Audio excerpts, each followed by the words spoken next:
Chapter 19, Social Animals. It is not easy to teach a baby skunk to stay, or to sit, or to roll over. But Bat and Israel discovered that Thor could learn one trick. Come. When Israel pointed Thor in Bat's direction, and Bat said in his sweetest voice, "Thor, baby Thor, come here, baby Thor," the skunk kid's nose quivered and his feet scuttled clumsily along the ground, and his growing black and white tail followed behind him as he made his way across the distance between the two boys.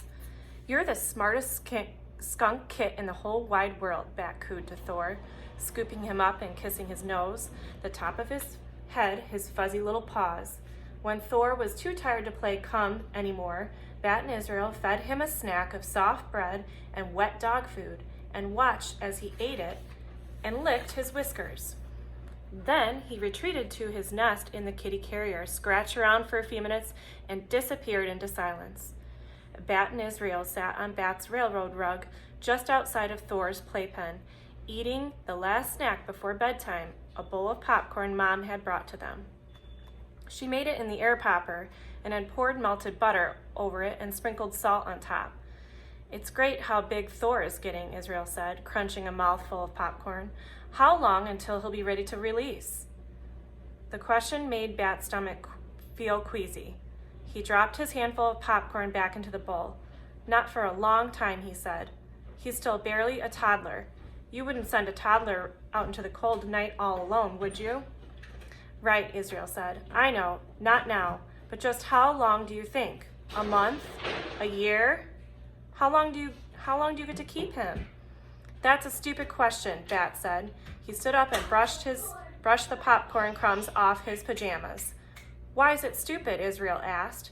He was still sitting on the rug, still eating popcorn. "Because it's stupid," Bat yelled. Actually, he knew it wasn't a stupid question. It was the same question Bat asked himself over and over every day. He asked it over and over because he didn't like the answer, and he kept hoping for a different one. The real answer was that Thor could stay with them until the end of summer, when he would be nearly full grown and able to forage for food on his own. Then they would have to release him into the wild. "You know, Bat," Israel said, "sometimes you could be nicer." How could it be just a few minutes ago Bat had been telling Israel he was Bat's best friend, and now he was telling Bat he wasn't nice?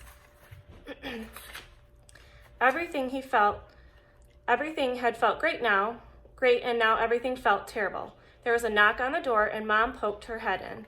"Boys," she said, "it's time to brush teeth and climb into bed." "Okay, Dr. Tam," said Israel, and he got up and headed toward the bathroom. From the living room, Bat heard the happy laughter of Janie and her friends. It wasn't fair, he thought. "Mom," Bat said, "Janie is a social butterfly, and I am a social frog." "Oh, baby." Mom didn't ask what had happened. She just stood next to Bat and put her arms around him, letting him take a step into her hug before she squeezed him tight. "It's late and you're tired," she said. "Things will look better in the morning. Things are always brighter when the sun comes up, for butterflies and for frogs."